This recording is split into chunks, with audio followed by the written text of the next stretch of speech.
This is film number 6 with Quentin. I mean, how's your working relationship changed with him over the time since Pulp Fiction? I mean, assuming it's a good relationship, you keep coming back. They pays me more. It's awesome. That's it. That's a good thing. Oh, I mean, well, yeah, that's a great thing. You know, the parts are better. The company definitely, you know, better. The stories are exciting still. The characters are still challenging and fun and intelligent and all those things. So there's nothing not to like about it. And Kurt, I mean, this is number 2 for you after Death Proof. I mean, was it still an awesome experience? I mean, how is Mr. Tarantino as a director for you? Well, Quentin was, I think, even more focused than when I'd worked with him before. But on this one, it was very different because of this cast that he put together. And so, you know, getting to work with the guys that had made Tarantino, Sam and Tim and Michael, those moments were kind of special. All the other people that he added into this mix, it was just a special experience. Always around, everywhere you turned, it was great. I mean, for both of you, I mean, when a Tarantino script lands on your door, do you kind of give him a call and say yes before you read it? I mean, or in the case of this one, I mean, were you involved with casting before he actually kind of wrote it? Did he write the parts for you? Well, I got a call that he was going to do a reading. Yes. It was different with He him. had written it and wasn't going to make it. Yeah. So totally different calls, you know. So yeah, you read it with different kinds of eyes. But you know, I always read his scripts with, you know, great excitement because I know they're going to be fun. Yeah. And yeah, it doesn't matter. You know, if he says he's going to make it, he's got to figure out when I can be there. I mean, how was the script reading? I mean, that was a different thing to do, to kind of read a script in front of a live audience before you actually go and make the movie. The live reading? Yeah, yeah. That's awesome. Yeah, I mean, it was great because it's like theater because the audience is there. You can feel the energy coming off the audience. We could hear them sighing, laughing, applauding, gasping. And that's the exciting thing about theater. I mean, I don't know, you know, a lot of actors, well, I've met a lot of actors who haven't really done theater or a lot of theater, but that's the great thing for me about doing it. The sharing of energy from us on stage to them in the audience, giving the back and forth. And Quentin was doing the stage directions, and they were loving that. Yeah. Yeah, that was fun. Yeah, and when people give you, you know, he had a blue coffee pot, and he kept referencing the coffee pot, so everybody was focused on the pot. So Little did we know that our Daisy was sitting in the audience. Yeah, she was there cool. watching. Yeah, She wasn't even on stage. She wasn't with on us. stage that night. She was watching from the audience, and it was later on that she was cast. So that was kind of a serendipitous moment. Yep. And she's fantastic. I mean, it's the first time we've seen her in a big movie for ages. I mean, Kurt, how was it like being chained to her for most of the movie? She was just, it was very interesting, the process itself. But in short, she just was magnificent, and she just got better and better and better and better and better. And then her end stuff was coming up, and it was great to watch the culmination of what she was creating. It was a great thing. Yeah, it was kind of crazy too because that whole process, I had a hard out because I had to go and do this Tim Burton movie. So they were like jamming, trying to get all my stuff. And she's on the other side by the camera, and I could watch her. So it was like she had this elongated rehearsal period for doing the end of the movie, which turned out to be really, really awesome when they turned the camera around on her, because she had it like, bam, cold. She was so on it, but it was just great to watch her from that side. So when I saw the film, it was one of those things where I was sorry that I wasn't on my side to actually give her my voice to do what she needed to do, but she'd already, you know, gotten it so many times. She knew with what it me was, but and getting through it. yeah, no spoiler alert, because at least you know Daisy makes it that far. Kurt, I mean, there's been a lot of talk about the fact this is kind of like, not a remake, but a tribute to The Thing with cowboy hats.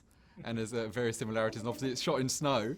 I mean, did you think that when you kind of first read the script and went, there's a load of guys stuck in a hut in the snow trying to find out who the bad guy is?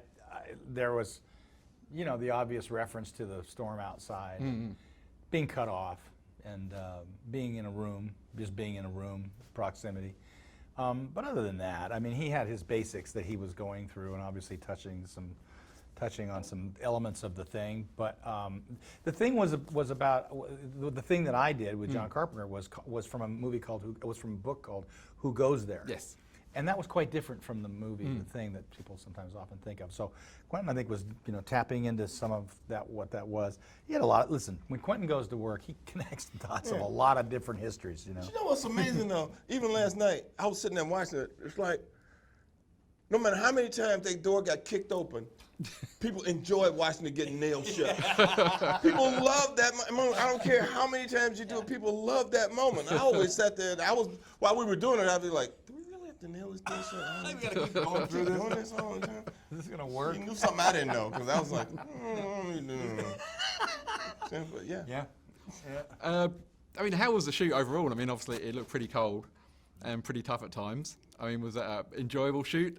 A very cold shoot, obviously? Inside, the people part of it, amazing. The relationship part of it, awesome. The atmosphere part of it, gruesome. Yeah, because it was freezing in there. Yeah, literally.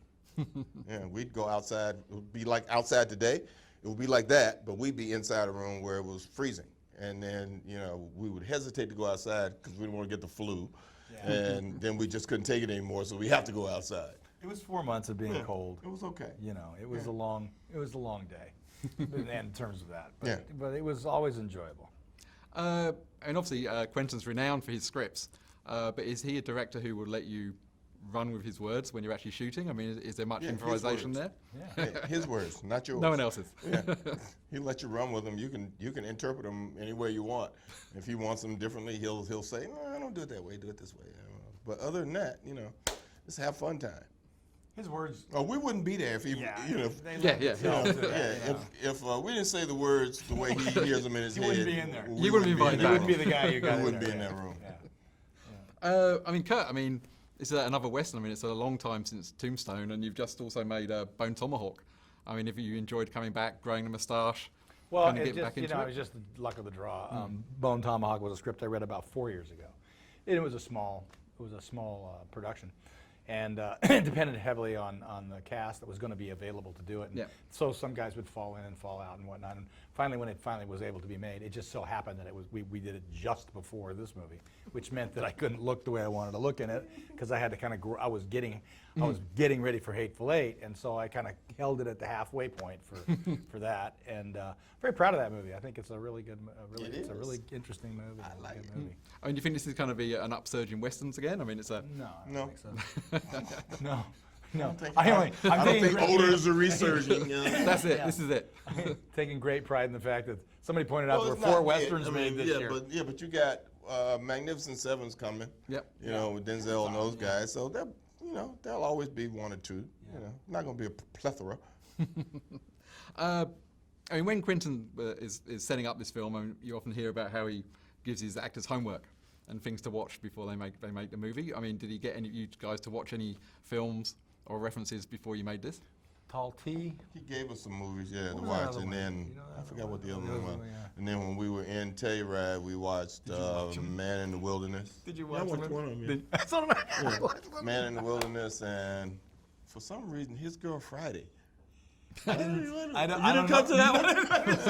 I said that one. His Girl Friday. Out of the radar. Yeah, and I made him screen Kingsman one night. Oh, nice. Yeah, that was good.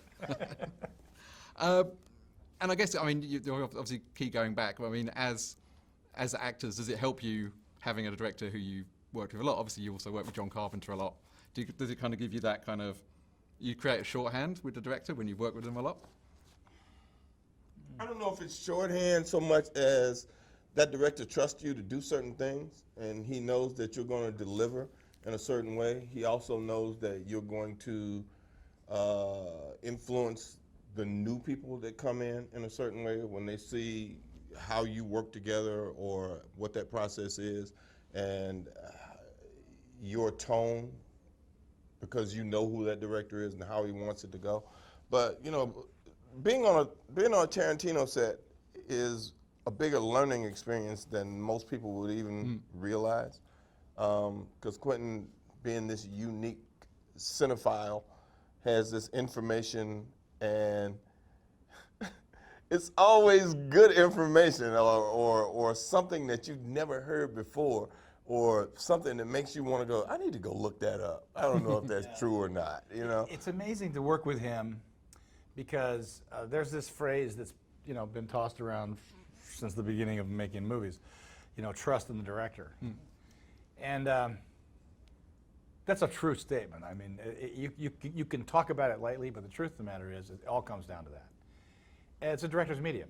So if you trust him and he's not very good or she's not very good, you're not going to look very good in the movie, and the movie's not going to, probably has a chance of being, terrible. With him, the trust is absolutely there all the time, and that was fun to pass on to Jennifer, for instance. The one thing I said to her was, look, whatever he wants you to do, the one good thing about it is you can forget trying to figure out why, or just do it. Just commit to it, just do it, because he loves actors. He will make you look good. Yeah. Promise you that. And that's the way you've done 6 movies with him. You never lost your trust. Not at all. I don't even question. I don't question the setup. I don't question, a different direction sometimes, but only because we rehearsed it to the point where if I had questions about it or he had questions about what I wanted to do, we would have talked about it before we got there. Yeah. But once you're on the day, you're in the moment, all he's doing is setting up shots, and he's already figured it out.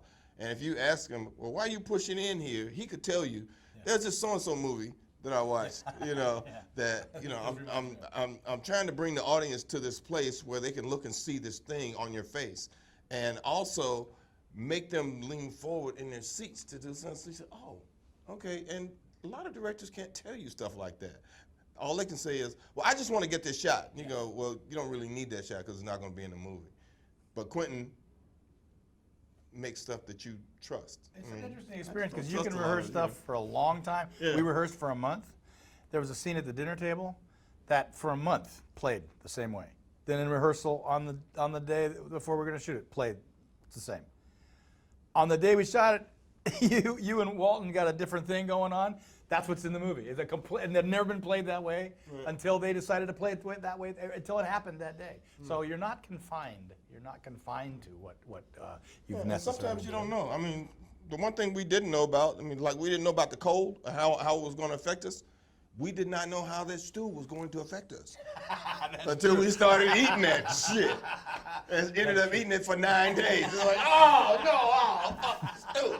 No more stew, please. No more fucking stew. Jennifer had to wear it.